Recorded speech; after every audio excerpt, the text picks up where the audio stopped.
झारखंड सरकार आपके घर डिजी साथ लेकर आई है। अब पढ़ाई नहीं रुकेगी।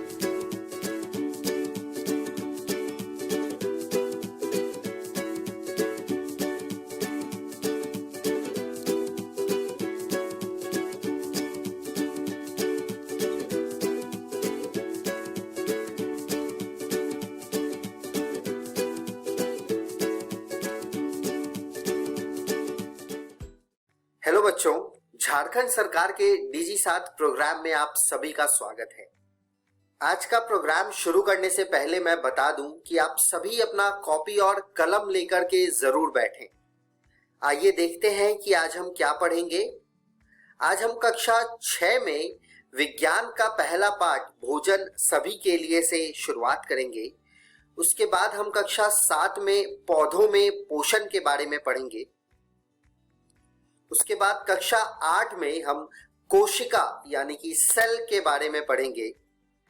उसके बाद हम कक्षा 9 में गति के बारे में पढ़ेंगे और उसके बाद हम कक्षा 11वीं में भौतिक जगत, मात्रक और मापन यानी कि physical world, units and measurement के बारे में पढ़ेंगे।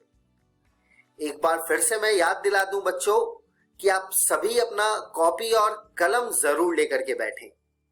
तो चलिए शुरू करते हैं आज के प्रोग्राम को। नमस्कार दोस्तों, आज जो हम अध्याय करने जा रहे हैं उसका नाम है भोजन सभी के लिए। आज हम इस अध्याय का पहला भाग करेंगे। चलिए देखते हैं कि इस पहले भाग में हम क्या जानने। इस भाग में हम जानेंगे खाद्य पदार्थ के बारे में और हम जानेंगे कि खाद्य पदार्थ के स्रोत क्या क्या हैं। तो सबसे पहले तो बात ये आती है कि आखिर खाद्य पदार्थ क्या होते हैं, ये किस प्रकार बनते हैं और इनसे लाभ क्या होता है। दरअसल ये जो सवाल है, ये सभी सवाल के जवाब इस अध्याय के आखिरी तक आपको समझ आ जाएंगे। फिर भी इसे थोड़ा समझने के लिए इस क्रियाकलाप को देखते हैं। आप इसे अपने दोस्तों के साथ भी कर सकते हैं।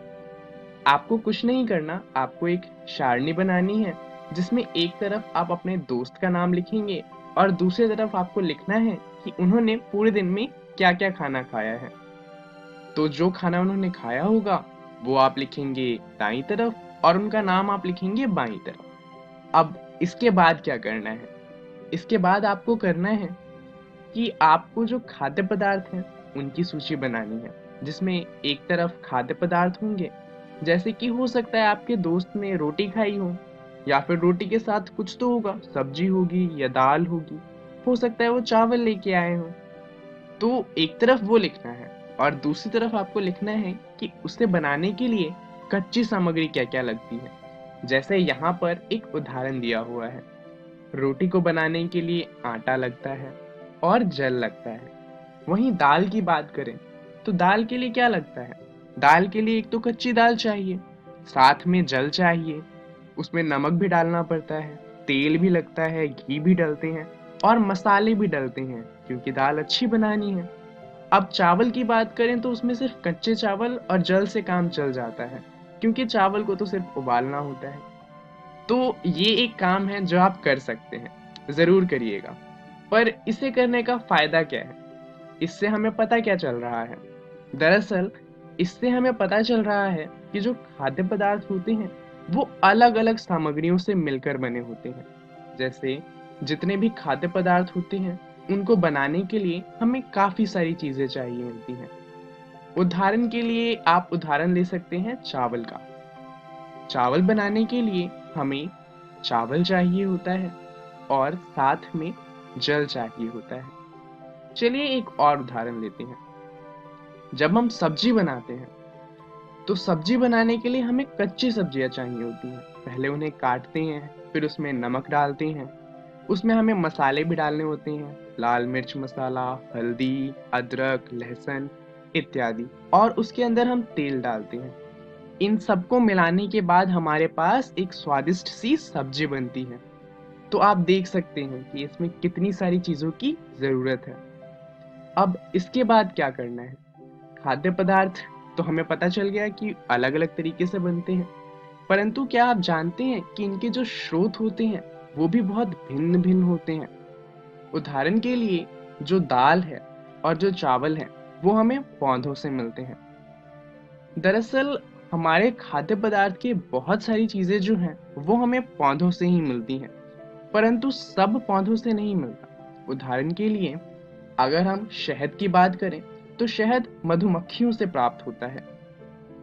अब जो मधुमक्खियां हैं वो शहद कैसे बनाती हैं? दरअसल जो मधुमक्खियां हैं वो शहद को फूलों के रस से बनाती हैं। वो फूलों का रस लेकर आती हैं और उनका छत्ते में भंडारण करती हैं और उससे हमें मिलता है स्वादिष्ट मीठा शहद। इसके अलावा अगर हम उदाहरण लें तो हम एक और उदाहरण ले सकते हैं दूध का। दूध हमें गाय से मिलता है, पौधों से नहीं मिलता। वहीं अंडे की बात करें तो अंडे हमें मुर्गियों से मिलते हैं। उसके अलावा अगर हम मांस की बात करें तो मांस हमें हो सकता है बकरी से मिले, या फिर हम मुर्गों से भी मांस ले सकते हैं, या कुछ लोग तो खरगोश को भी खाते हैं। तो इससे हमें पता चला कि जितने भी खाद्य पदार्थ होते हैं उनके स्रोत भिन्न भिन्न होते हैं। परंतु क्या आप जानते हैं जंतुओं के भोजन भी विभिन्न प्रकार के होते हैं? अब इसका क्या मतलब है? दरअसल खाद्य पदार्थ तो अलग अलग होते हैं, परंतु जितने भी जीव जंतु हैं वो एक ही तरीके के खाद्य पदार्थ नहीं खाते। उदाहरण के लिए हम हिरन की बात करें तो वो घास खाती है। वहीं अगर हम शेर की बात करें तो शेर घास नहीं खाता, वो खरगोश को खाता है या ऐसे ही किसी छोटे जीव जंतु को खाता है। अब कुछ ऐसे जीव जंतु भी होते हैं जो घास भी खाते हैं और खरगोश भी खाते हैं। इसका मतलब कि वो पौधों को भी खाते हैं और वहीं मांस मछली को भी खाते हैं।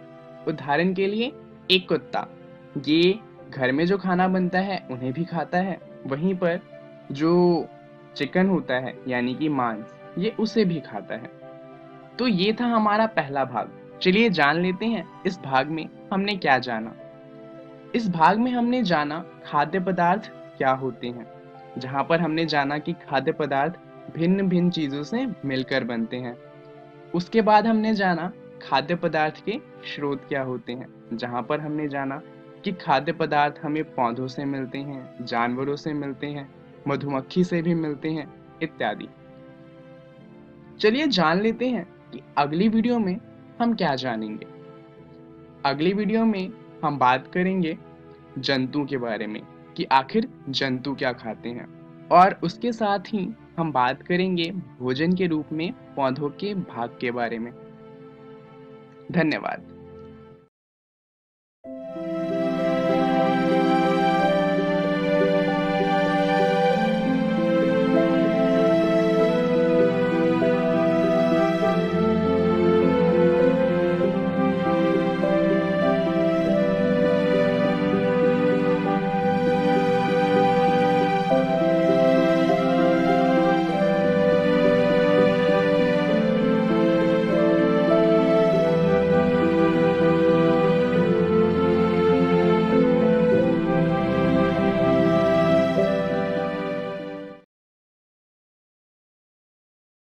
नमस्कार दोस्तों, आज हम एक नया अध्याय शुरू करने जा रहे हैं जिसका नाम है पौधों में पोषण।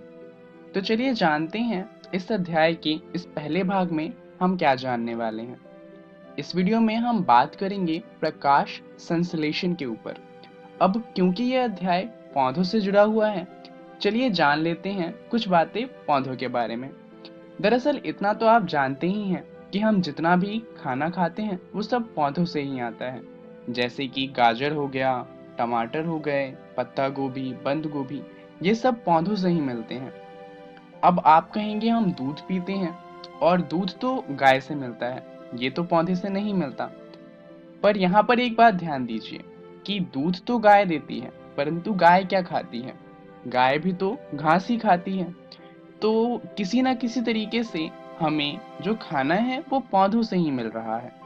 दूध ही नहीं, अगर हम बात करें अंडे की या फिर मांस की, तो ये सब हमें किसी ना किसी तरीके से पौधों से ही मिलता है, क्योंकि हम जिन पौधों को खाते हैं वो तो पौधों से आते ही हैं, परंतु हम जिन जानवरों को खाते हैं वो भी पौधों को खाकर ही बड़े होते हैं। तो जो हमारा खाना है वो पूरी तरीके से पौधों पर निर्भर करता है। तो अब पौधे अपना खाना कैसे बनाते हैं ये जानना जरूरी हो जाता है। तो चलिए जानते हैं कि आखिर पौधों में पोषण होता किस तरीके से है। हम इतना तो जानते हैं कि पौधे अपना भोजन स्वयं बनाते हैं। वो सूर्य की मदद से अपना खाना खुद बनाने में सक्षम होते हैं। दरअसल पौधों में मौजूद जो क्लोरोफिल होता है वो भोजन बनाने में उनकी सहायता करता है। अब ये क्लोरोफिल क्या है, चलिए जान लेते हैं। जो पत्तियां होती हैं उनमें हरे रंग का एक वर्णक होता है, यानी कि पिगमेंट होता है, जिसे क्लोरोफिल कहा जाता है। दरअसल ये जो क्लोरोफिल होता है ये हरे रंग का होता है, और जब पत्तियों का हरा रंग हमें दिखता है वो इन्हीं की वजह से दिखता है। तो क्लोरोफिल क्या होता है ये तो हमने जान लिया, और हमें ये भी पता है कि क्लोरोफिल की मदद से पौधे अपना खाना खुद बनाते हैं। चलिए जानते हैं कि आखिर ये कैसे होता है। दरअसल पौधों द्वारा भोजन बनाने और ऑक्सीजन को छोड़ने की जो प्रक्रिया है उसे कहा जाता है प्रकाश संश्लेषण। यहाँ पर जो पौधे होते हैं वो प्रकाश संश्लेषण की मदद से अपना खाना बनाते हैं। तो चलिए जानते हैं प्रकाश संश्लेषण को, कि आखिर इसके लिए क्या क्या जरूरी होता है। तो प्रकाश संश्लेषण के लिए जो चीजें जरूरी हैं वो हैं, सबसे पहले क्लोरोफिल। जैसा कि हमने अभी अभी जाना कि क्लोरोफिल जो सूर्य की रोशनी है उसकी मदद से खाना बनाता है, तो वो तो जरूरी होगा ही। दूसरा होता है कार्बन डाइऑक्साइड। पौधों को कार्बन डाइऑक्साइड चाहिए होता है अपना खाना बनाने के लिए। तीसरा है जल एवं खनिज, और चौथा है सूर्य का प्रकाश। ये चारों चीजें जब पौधे को मिल जाती हैं तो वो अपना खाना खुद से बना सकता है। चलिए जानते हैं कि आखिर वो ये किस तरीके से लेता है। इसे समझने के लिए आइए प्रकाश संश्लेषण के समीकरण को देखते हैं। प्रकाश संश्लेषण का समीकरण कहता है कि कार्बन डाइऑक्साइड जो कि पौधों को वायु से मिलता है, में जब जल मिल जाए जो पौधों को मिट्टी से मिलता है, तो क्लोरोफिल की मदद से जो पौधे होते हैं वो बनाते हैं कार्बोहाइड्रेट। ये पौधों का भोजन होता है जो पौधे अपने आप को बड़ा करने के लिए और अपने खाने पीने के लिए इस्तेमाल करते हैं। और साथ में हमें मिलता है ऑक्सीजन, जो कि पौधे क्या करते हैं वायुमंडल में छोड़ देते हैं। अब ये ऑक्सीजन जो होता है वो हम सांस लेने के लिए इस्तेमाल करते हैं। तो ये है समीकरण। यहाँ पर जो ये समीकरण है वो होने के लिए सूर्य की जरूरत होती है। अगर सूर्य नहीं होगा तो ये प्रक्रिया नहीं हो सकती। इस प्रक्रिया को अपनी कॉपी में लिख लीजिए, ये बहुत ही जरूरी है। अब जरा यहाँ पर एक चीज देखिए, जो जल है वो तो मिट्टी से मिल जाएगा, परंतु कार्बन डाइऑक्साइड की बात करें तो यहाँ पर ये क्वेश्चन आता है कि क्या पौधे सांस ले सकते हैं? आखिर उन्हें कार्बन डाइऑक्साइड मिलता कैसे है? चलिए जानते हैं। दरअसल पौधों को जो कार्बन डाइऑक्साइड है वो रंध्र की मदद से मिलता है, जिसे हम इंग्लिश में स्टोमेटा कहते हैं। ये पत्तों के दोनों भाग पे पाया जाता है, मतलब पत्तों के आगे भी होता है और पत्तों के पीछे भी होता है। इसकी मदद से जो पौधे होते हैं वो हवा से कार्बन डाइऑक्साइड को अपने अंदर ले सकते हैं। इसके अंदर एक रंध्र छिद्र होता है जिसकी मदद से जो हवा है वो अंदर जाती है, और जो रंध्र छिद्र है उसको कवर करता है द्वार कोशिकाएं, जो कि खुलती हैं और बंद होती हैं। जब खुली होती हैं तो हवा अंदर जा सकती है और अंदर से बाहर भी आ सकती है, परंतु जब द्वार कोशिकाएं बंद होती है तो हवा ना तो अंदर जा सकती है ना ही बाहर आ सकती है। अब आप शायद सोच रहे होंगे कि प्रकाश संश्लेषण इतना महत्वपूर्ण है क्यों, आखिर हम इतना क्यों पढ़ रहे हैं इसके बारे में। दरअसल जितने भी जीव हैं उन सभी जीवों के भोजन तथा ऑक्सीजन की पूर्ति के लिए प्रकाश संश्लेषण की जरूरत होती है। जितने भी जीव इस धरती पर हैं वो अपने भोजन के लिए पौधों पर निर्भर होते हैं, और पौधे खाना बनाने के लिए प्रकाश संश्लेषण पर। वहीं पौधों का दूसरा काम होता है कार्बन डाइऑक्साइड और ऑक्सीजन के संतुलन को बनाए रखना। अब जरा सोचिए कि पृथ्वी पर अगर एक भी पेड़ नहीं होता तो क्या होता। हम जितनी भी ऑक्सीजन होती उसे ले लेते और वो कार्बन डाइऑक्साइड में बदल जाती। और एक समय ऐसा आता जब पृथ्वी पर ऑक्सीजन की इतनी कमी हो जाती कि जीवन असंभव हो जाता। तो हम समझ सकते हैं कि आखिर प्रकाश संश्लेषण कितना ज्यादा महत्वपूर्ण है। अब आपने देखा होगा कि कुछ ऐसे पौधे होते हैं जिनकी पत्तियां हरे रंग की नहीं होती। तो इसका मतलब क्या है? क्या इनके अंदर क्लोरोफिल नहीं होता? और क्लोरोफिल नहीं होता तो क्या इसके अंदर प्रकाश संश्लेषण भी नहीं होगा? दरअसल जो अन्य वर्ण की ऐसी पत्तियां होती हैं, इनमें भी क्लोरोफिल पाया जाता है और इनके अंदर प्रकाश संश्लेषण भी होता है। बस इनके जो कलर होते हैं वो अलग होते हैं, क्योंकि इनके अंदर क्लोरोफिल कम होता है और इस वजह से पत्तियां हरी नहीं दिखती।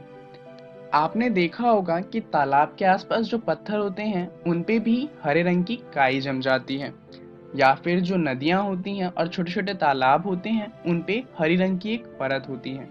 दरअसल इन्हें शैवाल कहा जाता है और इनमें भी क्लोरोफिल पाया जाता है और इसीलिए ये भी अपना खाना खुद बना सकते हैं। चलिए जानते हैं इस वीडियो में हमने क्या सीखा। हमने जाना प्रकाश संश्लेषण के बारे में कि आखिर प्रकाश संश्लेषण क्या होता है और ये इतना महत्वपूर्ण क्यों है।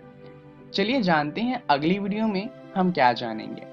हम बात करेंगे स्वपोषण तथा विषम पोषण के बारे में और हम जानेंगे विषम पोषण में पोषणों के प्रकार के बारे में। धन्यवाद।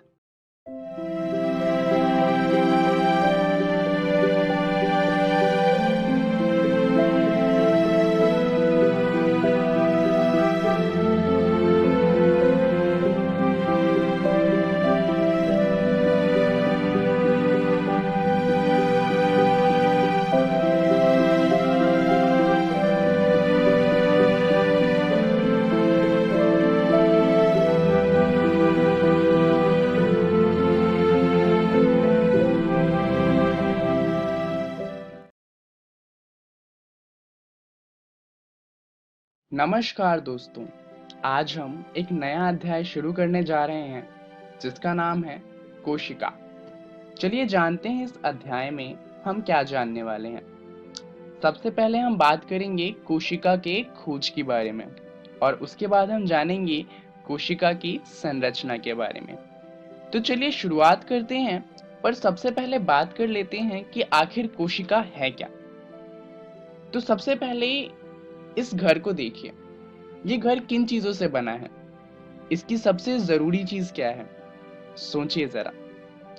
दरअसल देखा जाए तो ये घर है वो एक एक ईंट को जगह पर रखने के बाद बना है। तो हम ये कह सकते हैं कि ये जो एक ईंट है, ऐसी ही बहुत सारी ईंटों को मिलाने से हमारा घर बना है। तो जो शेल है, यानी कि जो कोशिका है, उसमें भी कुछ इस तरीके का काम होता है। जो हमारा शरीर है वो छोटे छोटे बहुत सारे सेलों से मिलकर बना है। हमारा शरीर ही नहीं बल्कि जितने भी जीव जंतु हैं उन सभी का शरीर इन छोटे छोटे सेल से, यानी कि छोटी छोटी कोशिकाओं से मिलकर बना हुआ है। इसके बारे में सबसे पहले पता लगाया था सर रॉबर्ट हुक ने। इन्होंने कोशिका की खोज करी थी 1665 में। इन्होंने क्या किया था कि इन्होंने जो मधुमक्खी के छत्ते होते हैं उन्हें देखा था और फिर इन्होंने पाया था कि जो कॉर्क होती है जो बोतलों पे लगाई जाती है उसके अंदर भी कुछ ऐसा ही पैटर्न दिख रहा था। तो उन्होंने यहाँ पर अज्यूम किया, यानी कि सोचा कि ऐसा कुछ हो सकता है और फिर उन्होंने ये बताया कि कोशिका कुछ इस तरीके की होती होगी और इनमें ये चीजें होती होंगी। उसके बाद एक और साइंटिस्ट थे जिनका नाम था एंटोन वॉन लीeuwenhoek। इन्होंने क्या किया कि इन्होंने 1674 में शैवाल और प्रोटोजोआ में पहली बार जीवित कोशिकाओं को देखा था। इन्होंने इसके लिए माइक्रोस्कोप का इस्तेमाल किया था, क्योंकि ये जो जीव होते हैं ये बहुत ज़्यादा छोटे होते हैं, इन्हें आंखों से नहीं देखा जा सकता। तो 1674 में इन्होंने पहली बार जीवित कोशिकाओं को देखा था। तो चलिए अब बात करते हैं कोशिकाओं के बारे में। दरअसल जो कोशिकाएं हैं वो हमारे रचनात्मक तथा क्रियात्मक इकाई को दर्शाती है। दरअसल हमारा पूरा शरीर छोटी छोटी बहुत सारी कोशिकाओं से मिलकर बना है।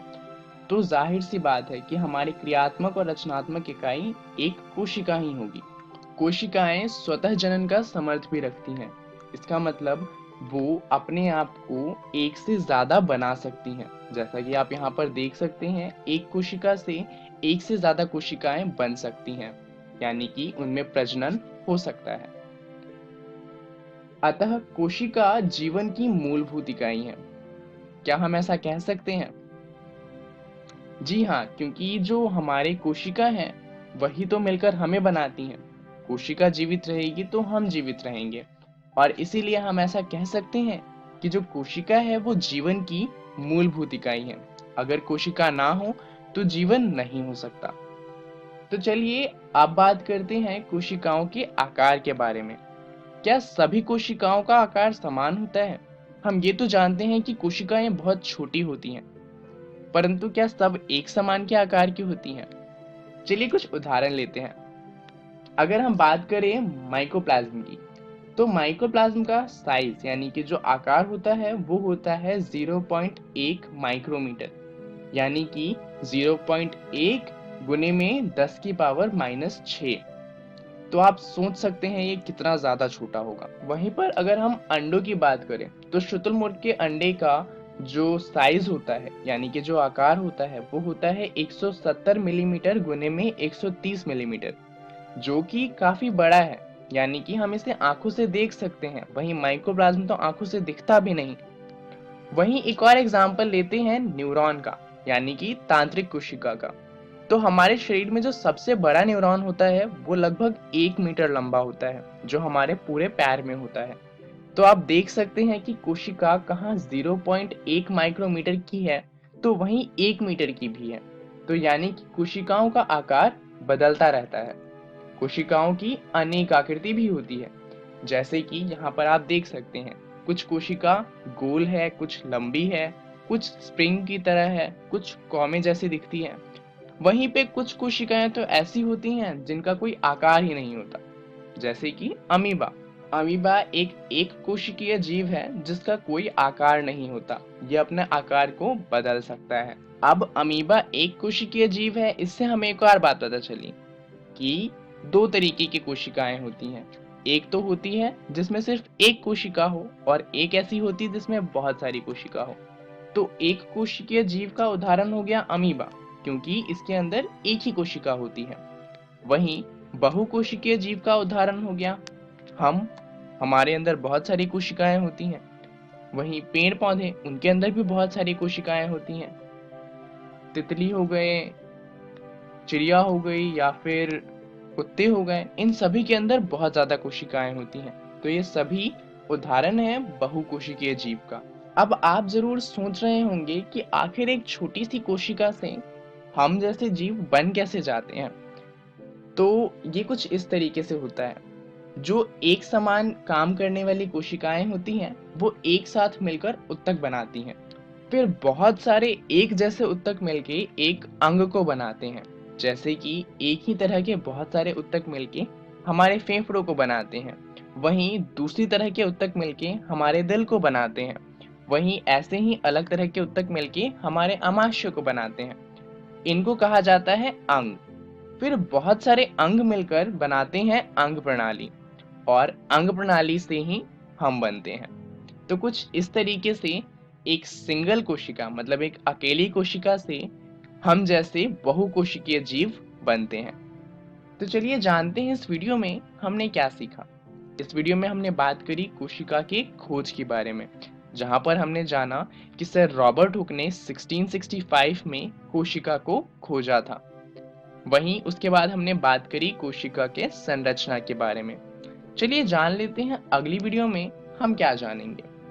अगली वीडियो में हम बात करेंगे कोशिका के घटक के बारे में, और उसके बाद हम जानेंगे जंतु तथा पौधे कोशिका में अंतर क्या होता है।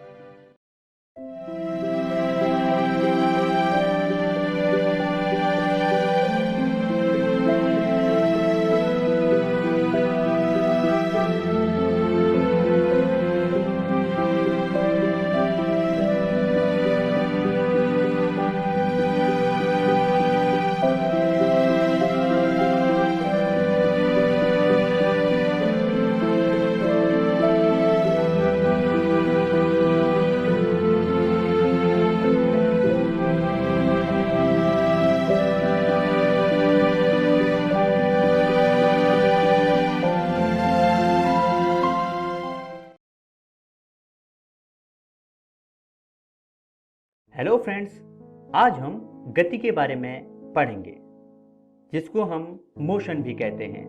आप सभी गति के बारे में तो जानते ही होंगे।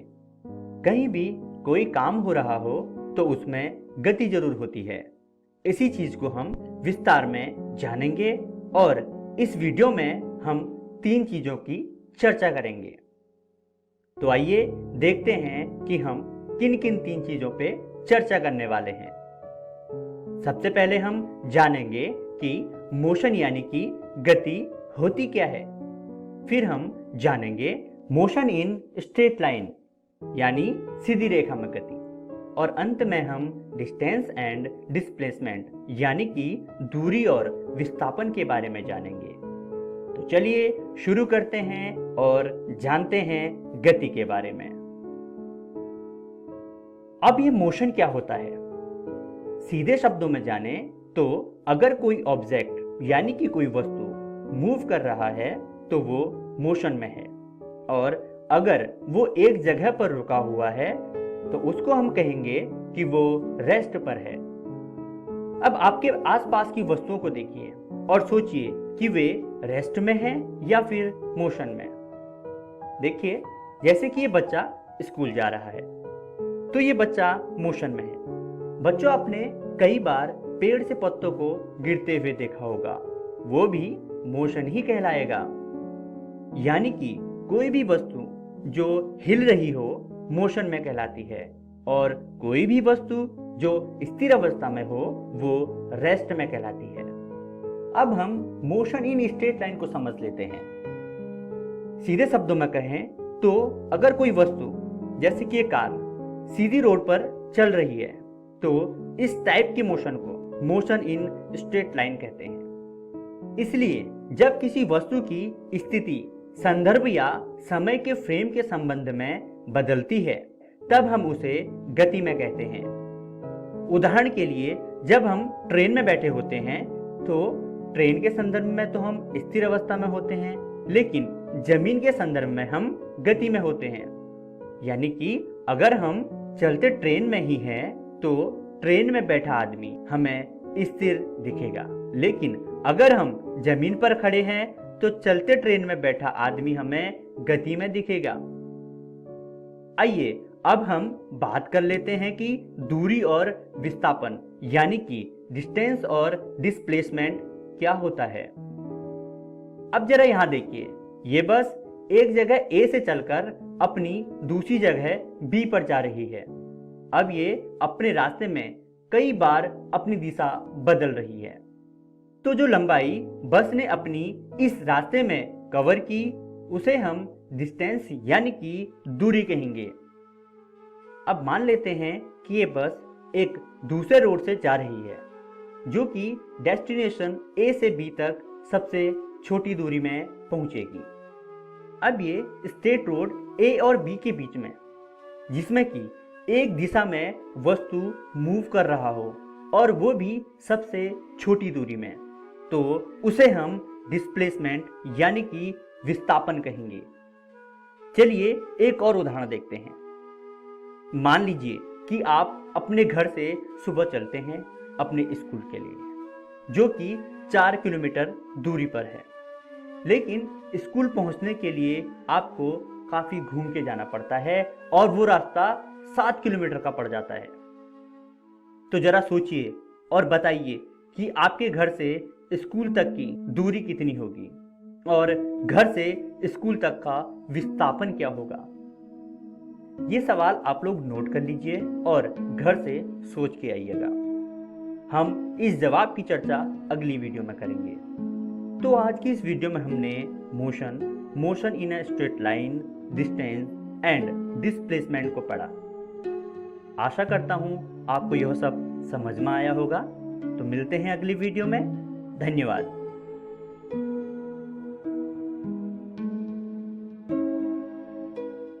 नमस्कार दोस्तों, आज हम एक नया अध्याय शुरू करने जा रहे हैं जिसका नाम है गति। अब ये एक बहुत ही ज्यादा महत्वपूर्ण चैप्टर है, सिर्फ इसलिए नहीं क्योंकि इसमें से बहुत ही ज्यादा नंबर के प्रश्न पूछे जाते हैं, परंतु इसलिए भी क्योंकि हम जानते हैं, हमने इससे पहले भी फिजिक्स पढ़ा है। हमने फोर्स और काफी सारी चीजों के बारे में जाना है, परंतु फिजिक्स का जो एक्चुअल में बेस बनता है वो 9th क्लास के इसी अध्याय से बनता है। तो फिजिक्स जो वास्तव में शुरू होगी वो अभी के बाद शुरू होगी, और इसीलिए ये जो चैप्टर है ये बहुत ही ज्यादा इंपॉर्टेंट हो जाता है, क्योंकि हमारी एक्चुअल फिजिक्स इस अध्याय से शुरू होती है। तो चलिए इसी बात पर जानते हैं कि इस वीडियो में हम क्या जानने वाले हैं। तो इस वीडियो में हम बहुत ही मामूली चीजों को जानेंगे और धीरे धीरे वीडियो का लेवल बढ़ता जाएगा। तो आप सभी वीडियो को ध्यान से देखिएगा। इस वीडियो में हम जानेंगे गति के बारे में, और उसके बाद हम जानेंगे सरल रेखीय गति के बारे में, और उसके बाद हम जानेंगे वस्तु की स्थिति के बारे में। तो चलिए सबसे पहले शुरुआत करते हैं एक सवाल से। सवाल है कि गति आखिर होती क्या है। नॉर्मल सी बात है, हमारे अध्याय का नाम गति है, तो सबसे पहले ये सवाल पूछना ज्यादा सही रहता है। तो इसका उत्तर बहुत ही आसान सा है। अगर कोई वस्तु चल रही है तो वो गति में है, और अगर नहीं चल रही है तो वो स्थिर है। उदाहरण के लिए अभी आप एक रूम में बैठकर इस वीडियो को देख रहे हैं, तो आप कहीं मूव नहीं कर रहे, यानी कि आप कहीं चलकर नहीं जा रहे, आप एक जगह पर रुके हुए हैं। इसका मतलब आप स्थिर हैं। परंतु आप जब स्कूल आए होंगे तो रास्ते में आपको चलना पड़ा होगा, या हो सकता है आप बस लेके आए हो, या हो सकता है आप कार से आए हो, या बाइक से आए हो, या आप किसी भी ट्रांसपोर्ट से आए हो। परंतु जब आप स्कूल आ रहे थे तब आप चल रहे थे, आप कॉन्टिन्यूसली मूव कर रहे थे। तो इसका मतलब क्या है कि जब आप स्कूल आ रहे थे तब आप गति में थे। तो अब हमें गति क्या होती है वो तो समझ आ गया। कोई चीज जब चलेगी तो वो गति में होगी, और कोई चीज अगर नहीं चलेगी तो वो गति में नहीं होगी। अब दूसरा प्रश्न है कि आखिर हम गति के बारे में पढ़े क्यों, हमें गति का अध्ययन करना ही क्यों चाहिए। तो अब सबसे जरूरी बात ये होती है कि जब हम किसी चीज को पढ़ रहे होते हैं तो हमें ये जान लेना चाहिए कि उसे पढ़ना जरूरी क्यों है, आखिर उसे पढ़ने से हमें कोई फायदा होगा भी या नहीं होगा। तो अब गति को पढ़ने से हमें फायदा क्या हो सकता है। दरअसल गति को हमें इसलिए पढ़ना चाहिए क्योंकि गति हर जगह है। अब आप सोचेंगे कि गति हर जगह थोड़ी होती होगी, जहां पे कोई चीज चल रही होती होगी सिर्फ वहीं तो होती होगी, पर यही तो बात है। दरअसल इस वर्ल्ड में जितनी भी चीजें हैं ऑलमोस्ट सारी चीजें मूव करती रहती हैं। चलिए बहुत सारे उदाहरण ले लेते हैं। उदाहरण के लिए अगर हम सोलर सिस्टम की बात करें तो यहाँ पर क्या होता है, सूर्य हमारा बीच में होता है और बाकी सारे ग्रह क्या करते हैं, उसके आसपास चक्कर लगाते हैं। तो यानी कि वो सूर्य के आसपास गति कर रहे हैं। सूर्य की छोड़िए, चलिए अर्थ की बात करते हैं। तो अर्थ में क्या होता है, जो हमारा चांद है यानी कि मून, वो अर्थ के चारों ओर चक्कर लगाता है और हर 24 घंटे में एक चक्कर पूरा करता है। सिर्फ मून ही नहीं, अर्थ जो है वो खुद एक तो सूर्य के चक्कर लगा रही है, और एक खुद की जगह पर ही एक दिन में पूरा घूम जाती है। तो अर्थ भी हमारी गति में है और हमारा चांद भी गति में है। इसके अलावा जो पानी होता है, समुद्रों में जो लहरें आती हैं वो भी गति में होती हैं। उसके अलावा जो हवाएं चलती हैं वो हवाएं भी तो गति में होती हैं, और हवाओं के चलने से क्या होता है, जो पेड़ पत्ते होते हैं वो भी मूव करते हैं, तो उनमें भी गति आ जाती है। इसके अलावा जितने भी ट्रांसपोर्ट हैं हमारे, जितने भी वाहन हैं, जैसे कि रेलवे हो गया, हवाई जहाज हो गए, हमारी साइकिल हो गई, बाइक हो गया, कार हो गया, ये सब मूव करते हैं। अब इसके अलावा हमारे घर में जो पंखा है वो मूव करता है। यहाँ तक कि जो हम घड़ी पहनते हैं उसके अंदर जो कांटे होते हैं वो भी मूव करते रहते हैं। अब इसे देखिए, ये एक दीवार है। अब आप सोचेंगे यहाँ पर तो कोई गति होती ही नहीं होगी, परंतु आपने जो पहला चैप्टर पढ़ा होगा मैटर के बारे में, यानी कि हमारे आसपास के तत्व के बारे में, तो उसमें आपने जाना होगा कि सभी चीजें छोटे छोटे कणों से मिलकर बनती है, और वो कण हमेशा गतिशील होते हैं। यानी कि ये दीवार तो मूव नहीं कर रही, परंतु उस दीवार के जो छोटे छोटे कण होंगे वो आपस में कॉन्टिन्यूसली मूव कर रहे होंगे। तो दीवार तो रुकी हुई है परंतु उसके अंदर भी गति हो रही है। तो आप देख सकते हैं कि गति हर जगह पे है, इसलिए इसे पढ़ना जरूरी हो जाता है। तो चलिए शुरुआत करते हैं बहुत ही आसान तरह की गति को पढ़ते हुए, जो कि है सरल रेखीय गति। अब सरल रेखीय गति सबसे सरल प्रकार की गति होती है, और इसमें होता क्या है कि एक सीधी रेखा में जितने भी गति होंगे हम सिर्फ उनका अध्ययन करेंगे। उदाहरण के लिए अगर कोई ऐसा रास्ता है तो हम इसकी गति को नहीं करेंगे, क्योंकि इसकी गति पढ़ना बहुत ही ज्यादा कठिन हो जाता है और अभी तो हम शुरुआत ही कर रहे हैं। तो इस अध्याय में हम सिर्फ सरल रेखीय गति की बात करेंगे। तो अब तक हमने क्या किया, हमने गति क्या होती है वो समझ लिया और हमें सरल रेखीय गति पढ़ना है ये जान लिया। अब गति को समझने के लिए कुछ चीजें होती हैं, हमें उन्हें पहले समझना पड़ेगा। जैसे कि पहला होता है वस्तु की स्थिति। तो अब वस्तु क्या होता है और उसकी स्थिति क्या होती है, हमें ये समझना है। तो वस्तु की स्थिति किसी वस्तु का स्थान दर्शाती है। यानी कि मान लीजिए आपका घर है और आपके चाचा आपके घर पे घूमने आने वाले हैं, परंतु दिक्कत यह है कि उन्हें आपका घर कहाँ पे है ये पता ही नहीं है। तो अब क्या होगा, वो आपसे पूछेंगे कि बेटा बताना आपका घर कहाँ पे है। अब मान लीजिए आप बोलते हैं उन्हें कि चाचा जी मेरा जो घर है ना वो 5 किलोमीटर दूर है। तो क्या चाचा जी आपके घर पे आ सकते हैं? वो पहले सोचेंगे 5 किलोमीटर दूर है, फिर सोचेंगे कहाँ पे जाना है 5 किलोमीटर और कंफ्यूज होके आपको फिर फोन मिला देंगे, क्योंकि आपको बताना पड़ेगा ना कि आपका घर 5 किलोमीटर दूर कहाँ से है। रेलवे स्टेशन से 5 किलोमीटर दूर है, या फिर हवाई अड्डे से 5 किलोमीटर दूर है, या फिर हो सकता है कोई फेमस मार्केट हो वहां से 5 किलोमीटर दूर हो। अब आपके चाचा को सपने तो आएंगे नहीं कि वो कहाँ से दूर है, तो वो आपसे फिर फोन मिलाएंगे और पूछेंगे कि बेटा 5 किलोमीटर दूर तो है, परंतु ये बता दो कि कहाँ से 5 किलोमीटर दूर है। अब मान लीजिए आप बताते हैं कि चाचा जी हमारा जो घर है ना वो हवाई अड्डे से 5 किलोमीटर दूर है। तो अब चाचा जी को पता चल गया कि हवाई अड्डे से 5 किलोमीटर दूर जाना है, परंतु उन्हें अभी भी ये नहीं पता कि किस डायरेक्शन में जाना है। हवाई अड्डे से तो वो किसी भी तरफ 5 किलोमीटर दूर जा सकते हैं, जरूरी थोड़ी है कि आपके घर की तरफ ही आए। हो सकता है वो इस तरफ चले जाएं, हो सकता है नीचे की तरफ चले जाएंगे, हो सकता है कि आपका घर जिस तरफ है उससे पीछे की तरफ 5 किलोमीटर चले जाएं। तो ये इन्फॉर्मेशन जो है ये भी पूरी नहीं है। तो अब आपको क्या बताना पड़ेगा कि 5 किलोमीटर दूर तो है बट कहाँ से है। तो चाचा जी आपको फिर से फोन करेंगे, बेटा मुझे समझ नहीं आ रहा रास्ता कहाँ है, जरा ढंग से बता दो। और इस बार आप क्या करते हैं, आप उन्हें बताते हैं कि उत्तर दिशा में 5 किलोमीटर आगे आपको आना है और आपका घर आ जाएगा।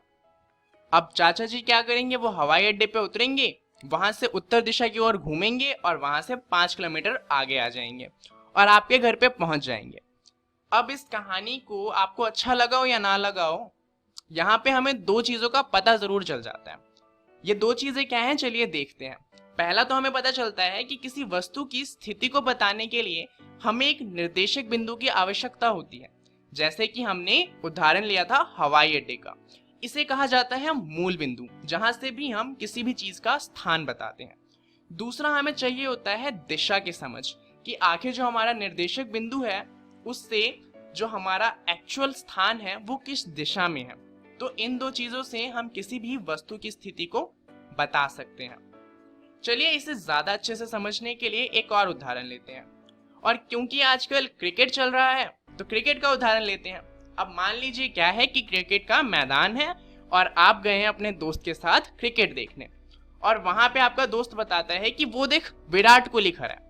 अब आप उससे पूछते हो कि कहाँ पे खड़ा है, तो वो आपको बताते हैं कि अरे वो देख वो 2 मीटर दूर खड़ा है। आप तो कंफ्यूज हो जाएंगे, आखिर 2 मीटर कहाँ से दूर खड़ा है। हो सकता है कि जो 2 मीटर दूर खड़ा है वो क्रिकेट के बैटिंग साइड से हो, या फिर हो सकता है कि वो पवेलियन की तरफ से 2 मीटर दूर खड़ा हो। तो आप उससे बड़े प्यार से पूछेंगे, भाई मेरे को नहीं पता कहाँ से 2 मीटर दूर खड़ा है, तो मेरे को बता दे कि कहाँ से 2 मीटर दूर खड़ा है। अब आपका दोस्त क्या करता है, वो आपको बताता है कि जो विराट कोहली है वो बल्लेबाजी क्रीज से 2 मीटर की दूरी पे खड़ा है। तो अब ये जो लाइन है जो पवेलियन की तरफ है वो तो नहीं रहेगी, क्योंकि हमें पता है वो पवेलियन से 2 मीटर दूर नहीं है, वो बल्लेबाजी क्रीज से 2 मीटर दूर है। परंतु यहाँ पर भी बल्लेबाजी क्रीज से 2 मीटर तो किसी भी तरफ हो सकता है। तो आपके दोस्त को आपको बताना पड़ेगा कि वो इस डायरेक्शन में बल्लेबाजी क्रीज से दूर खड़ा है, तब आपको पता चलेगा कि आखिर विराट कोहली खड़ा कहाँ पे है। तो इस तरीके से हम किसी भी वस्तु की स्थिति को बता सकते हैं। चलिए अब आते हैं वापस से हमारे सरल रेखीय गति पे। तो आखिर ये सरल रेखीय गति होता क्या है। अब आपने मैथ्स में पढ़ा होगा संख्या रेखा के बारे में। दरअसल जो हमारी सरल रेखीय गति है हम उसे संख्या रेखा पर दर्शा सकते हैं। यहाँ पर एक पॉइंट होगा जिसे हम 0 मीटर कहेंगे, इसे हम कहते हैं मूल बिंदु। मूल बिंदु के दाईं तरफ सारी की सारी पॉजिटिव यानी कि धनात्मक वैल्यू होंगी, जैसे कि 1 metre, 2 metre, 3 metre, 4 metre, 5 metre. और मूल बिंदु के पीछे की तरफ या फिर ये कह लीजिए कि बाईं ओर सारी की सारी ऋणात्मक वैल्यू होंगी, जैसे कि -1 मीटर, -2 मीटर। अब इसी का इस्तेमाल करके हम किसी भी चीज की स्थान के बारे में बता सकते हैं। ऐसा हम कैसे करेंगे वो हम जानेंगे अगले वीडियो में। तब तक जानते हैं इस वीडियो में हमने क्या क्या जान लिया। तो सबसे पहले हमने बात करी गति की, फिर हमने जाना सरल रेखीय गति को, और लास्ट में हमने जाना वस्तु की स्थिति के बारे में। अब इनके बारे में आपको क्या करना है, अपनी एनसीईआरटी की किताब में पढ़ना है, जिससे आपको ये सारी चीजें और अच्छे से समझ में आ जाए। तो आपको पढ़ना क्या क्या है, आपको एनसीईआरटी की किताब में गति का अध्याय खोलना है और उसके अंदर गति का वर्णन पढ़ना है और सरल रेखीय गति पढ़ना है। अगले वीडियो में हम बात करेंगे सरल रेखीय गति के बारे में और अच्छे से, तो इसे भी आप पढ़कर आइएगा ताकि अगली वीडियो आपको अच्छे से समझ में आए। इस वीडियो के लिए इतना ही, धन्यवाद। Daily quiz. पहला प्रश्न, अगर कोई वस्तु चल रही है तो वह डैश में है। ऑप्शन ए गति में, ऑप्शन बी स्थिरता, ऑप्शन सी त्वरण में और ऑप्शन डी इनमें से कोई नहीं। दूसरा प्रश्न, वस्तु की स्थिति के लिए किसका होना आवश्यक है। ऑप्शन ए दिशा, ऑप्शन बी निर्देश बिंदु, ऑप्शन सी गति, ऑप्शन डी ए और बी। प्रश्न 3, निर्देश बिंदु को और क्या कहा जाता है। ऑप्शन ए मूल बिंदु, ऑप्शन बी शुरुआती बिंदु, ऑप्शन सी स्थिति बिंदु, ऑप्शन डी इनमें से कोई नहीं। चौथा प्रश्न, इनमें से कौन सा गति का उदाहरण नहीं है। ऑप्शन ए चलती हुई कार, ऑप्शन बी पृथ्वी, ऑप्शन सी दीवार, ऑप्शन डी दीवार के कण। प्रश्न 5, वस्तु की स्थिति किसी वस्तु का डैश दर्शाती है। ऑप्शन ए दिशा, ऑप्शन बी निर्देश बिंदु, ऑप्शन सी स्थान, ऑप्शन डी इनमें से कोई नहीं। सही उत्तर क्वेश्चन 1 का ए, क्वेश्चन 2 का डी, क्वेश्चन 3 का ए, क्वेश्चन 4 सी, क्वेश्चन 5 सी।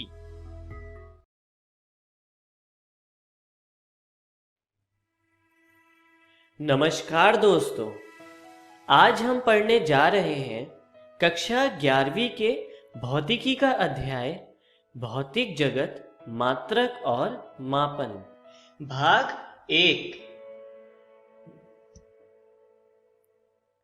तो वीडियो शुरू करने से पहले आइए एक बार नजर डालते हैं कि आज की वीडियो में हम क्या क्या पढ़ने वाले हैं।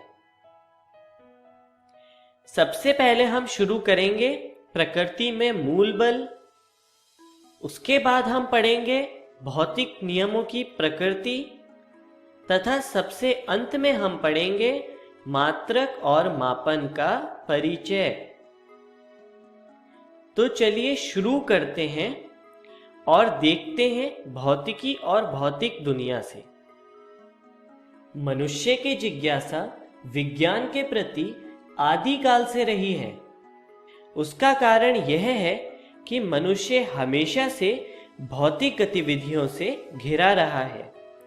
जैसा कि आप भी बचपन से ही आकाश में सितारों को देखकर जिज्ञासुक रहते थे, या फिर आपके मन में अपने पर्यावरण को देखकर तरह तरह के प्रश्न उत्पन्न होते थे, जैसे कि दिन और रात क्यों होते हैं, तारे हमेशा रात में ही क्यों चमकते हैं, या फिर इंद्रधनुष केवल वर्षा ऋतु में ही क्यों बनता है।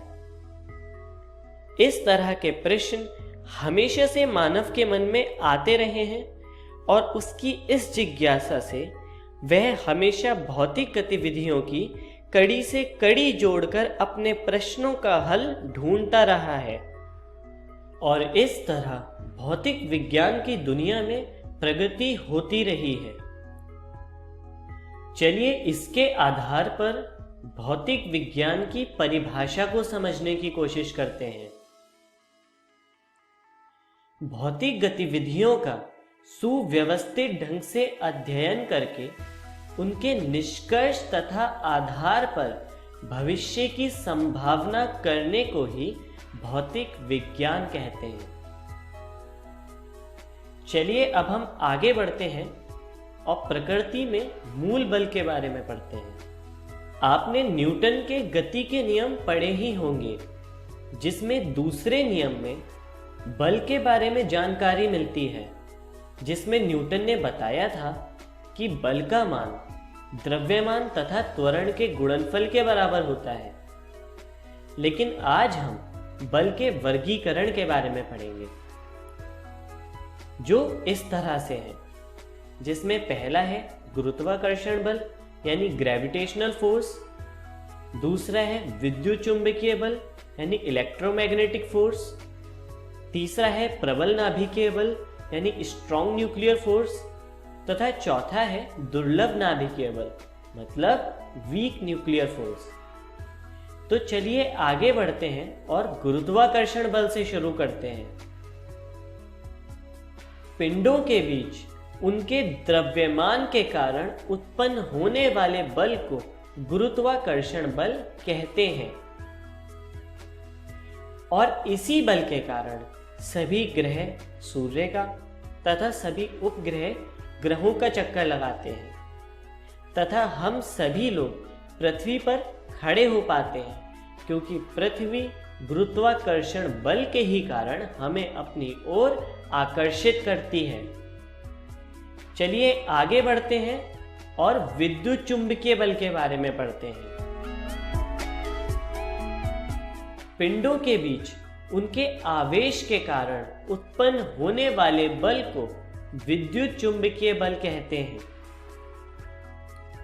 इसी बल के कारण इलेक्ट्रॉन नाभिक के चारों ओर गति करते हैं तथा अपनी कक्षा से बाहर नहीं जाते हैं, क्योंकि इलेक्ट्रॉन तथा नाभिक के बीच एक अट्रैक्शन फोर्स काम करता है, जो कि विद्युत चुंबकीय बल ही है। चलिए अब हम आगे बढ़ते हैं और प्रबल नाभिकीय बल को समझते हैं। प्रबल नाभिकीय बल को स्ट्रॉन्ग न्यूक्लियर फोर्स भी कहा जाता है। नाभिक के भीतर प्रोटॉन प्रोटॉन, न्यूट्रॉन न्यूट्रॉन तथा प्रोटॉन न्यूट्रॉन के मध्य लगने वाले शक्तिशाली आकर्षण बल को प्रबल नाभिकीय बल कहते हैं। यह बल बाकी सभी बलों की तुलना में सबसे ज्यादा शक्तिशाली होता है। जैसा कि चित्र में दिखाया गया है कि प्रोटॉन तथा न्यूट्रॉन आपस में एक शक्तिशाली बल से एक दूसरे से बंधे हुए हैं और नाभिक का निर्माण कर रहे हैं। चलिए हम आगे बढ़ते हैं और दुर्लभ नाभिकीय बल को पढ़ते हैं। दुर्लभ नाभिकीय बल को वीक न्यूक्लियर फोर्स भी कहते हैं। यह बहुत कम समय अंतराल वाले मूल कणों के बीच में लगने वाला बल है, अर्थात कुछ कण इस प्रकार के होते हैं जिनका समय अंतराल बहुत कम होता है, और उन कणों के बीच लगने वाले बल को दुर्लभ नाभिकीय बल कहते हैं, जैसा कि चित्र में दिखाया गया है। चलिए अब हम आगे बढ़ते हैं और भौतिक नियमों की प्रकृति को समझते हैं। इसके लिए हम पढ़ते हैं संरक्षण का नियम। इस नियम के अनुसार भौतिक राशियों में से कुछ विशेष राशियां समय के बदलने के साथ संरक्षित रहती हैं, और वह राशियां संरक्षण के नियम का पालन करती हैं। चलिए अब हम आगे बढ़ते हैं और कुछ इसी तरह की राशियों के साथ संरक्षण के नियम पढ़ते हैं। चलिए हम शुरू करते हैं ऊर्जा संरक्षण के नियम से। इस नियम के अनुसार किसी बंद निकाय की कुल ऊर्जा हमेशा संरक्षित रहती है, अर्थात ऊर्जा को ना तो उत्पन्न किया जा सकता है और ना ही नष्ट किया जा सकता है। इसको सिर्फ एक निकाय से दूसरे निकाय में ट्रांसफर किया जा सकता है। चलिए इसको चित्र के माध्यम से समझते हैं। चित्र में सूर्य से ऊर्जा ट्रांसफर हो रही है सोलर सेल में, तथा सोलर सेल से ऊर्जा को संरक्षित किया जा रहा है बैटरी में, और बैटरी से ऊर्जा को उपयोग में लिया जा रहा है वैद्युत उपकरण में। इस तरह पूरे सिस्टम के अंदर ऊर्जा संरक्षित है। चलिए अब आगे बढ़ते हैं और रेखीय संवेग संरक्षण के नियम को पढ़ते हैं। इस नियम के अनुसार पिंडों के किसी बंद निकाय पर यदि कोई बाह्य बल नहीं लग रहा है तो उस निकाय का कुल संवेग संरक्षित रहता है। चलिए चित्र के माध्यम से समझते हैं। चित्र में यदि कोई पिंड सरल रेखा में गति कर रहा है, जैसा कि आप देख सकते हैं, तो वह तब तक इस प्रकार गति करता रहेगा जब तक उस पर कोई बाह्य बल कार्य नहीं करता है, और इस तरह इसका रेखीय संवेग संरक्षित रहेगा। चलिए आगे चलते हैं और कोणीय संवेग संरक्षण के नियम के बारे में पढ़ते हैं। इस नियम के अनुसार पिंडों के किसी बंद निकाय पर यदि कोई बाह्य बल आघूर्ण नहीं लग रहा है तो उस निकाय का कुल कोणीय संवेग संरक्षित रहता है। अर्थात जैसा कि आप चित्र में भी देख सकते हैं, यदि कोई व्यक्ति या वस्तु एक कोणीय गति में गतिमान है तो वह तब तक गति करते रहेंगे जब तक उन पर कोई बाह्य बल आघूर्ण नहीं लगता है, और इस तरह उनका कोणीय संवेग संरक्षित रहेगा। चलिए आगे बढ़ते हैं और आवेश संरक्षण के नियम पर नजर डालते हैं। इस नियम के अनुसार एक निश्चित आयतन में उपस्थित कुल आवेश का मान संरक्षित रहता है। अर्थात एक निश्चित आयतन में कुल परमाणुओं की संख्या नियत होती है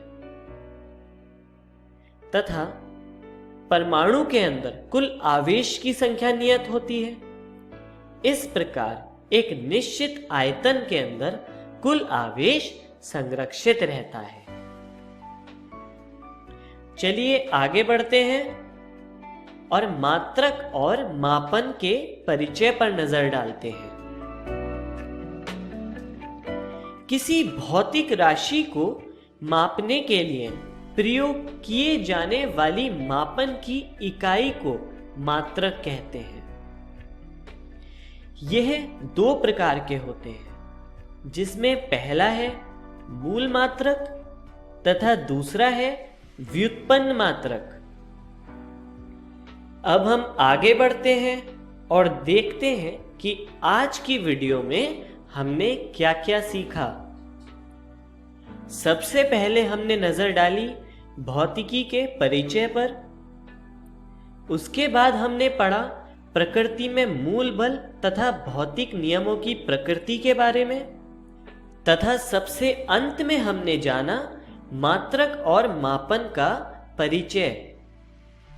चलिए अब आगे बढ़ते हैं और देखते हैं कि अगली वीडियो में हम क्या क्या सीखने वाले हैं।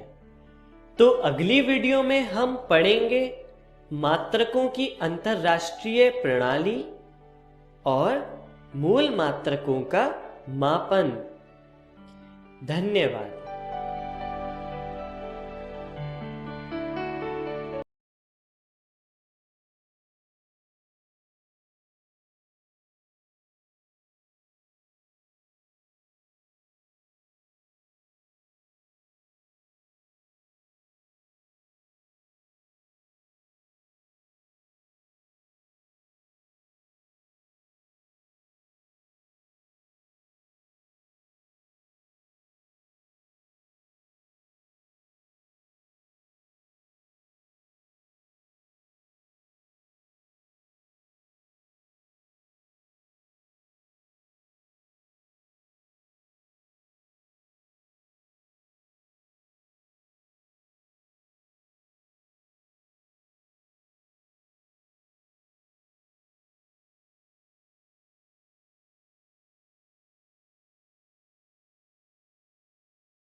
आशा करता हूं कि आज के इस सत्र में आपको जो पढ़ाया गया हो वो आपको बहुत अच्छे से समझ आया होगा और पढ़ने में मजा भी बहुत आया होगा। एक नजर डाल लेते हैं कि आज हमने क्या पढ़ा। आज हमने कक्षा 6 में भोजन सभी के लिए के बारे में जाना। उसके बाद हमने कक्षा 7 में पौधों में पोषण के पाठ को पढ़ा। उसके बाद कक्षा 8 में कोशिका पाठ के बारे में जाना। उसके बाद कक्षा 9 में गति पाठ को पढ़ा और सबसे आखिरी में हमने कक्षा 11 में मात्रक और मापन यानी कि यूनिट्स एंड मेजरमेंट के बारे में पढ़ा। आशा करता हूं कि ये जो पढ़ाया गया पाठ है वह आपको समझ आया होगा। देखते हैं कि कल हम इस सत्र में क्या पढ़ेंगे। कल हम पढ़ेंगे कक्षा 6 में सामाजिक विज्ञान में हमारा समाज विविधता से भरा पाठ की शुरुआत करेंगे। इसके बाद हम कक्षा 7 में लोकतंत्र पाठ की शुरुआत करेंगे। उसके बाद कक्षा 8 में भारतीय संविधान के बारे में जानेंगे। उसके बाद कक्षा 9 में पालमपुर गांव की कहानी देखेंगे कि क्या थी पालमपुर गांव की कहानी। उसके बाद कक्षा 11वीं में रसायन विज्ञान की कुछ मूल अवधारणाओं के बारे में जानेंगे। केमिस्ट्री का part basic concepts of chemistry के बारे में जानेंगे। एक आवश्यक सूचना कि आप अगर इस वीडियो को दोबारा देखना चाहते हैं तो ठीक 3 बजे YouTube पर इकोवेशन के चैनल पर देख सकते हैं। इस एपिसोड को दोबारा देखने के लिए या फिर अपने दोस्तों को भी दिखाने के लिए YouTube पर Digi7 इकोवेशन सर्च करें और आप Digi7 इकोवेशन सर्च करके इस वीडियो तक पहुंच सकते हैं। बाय बाय बच्चों। झारखंड सरकार रोज आपके लिए शिक्षण सामग्री लाएगी। अब पढ़ाई नहीं रुकेगी। यदि आपको कोई प्रश्न है तो कृपया इस टोल फ्री नंबर पर कॉल करें 1800-572-8585 या हमें ईमेल करें। धन्यवाद।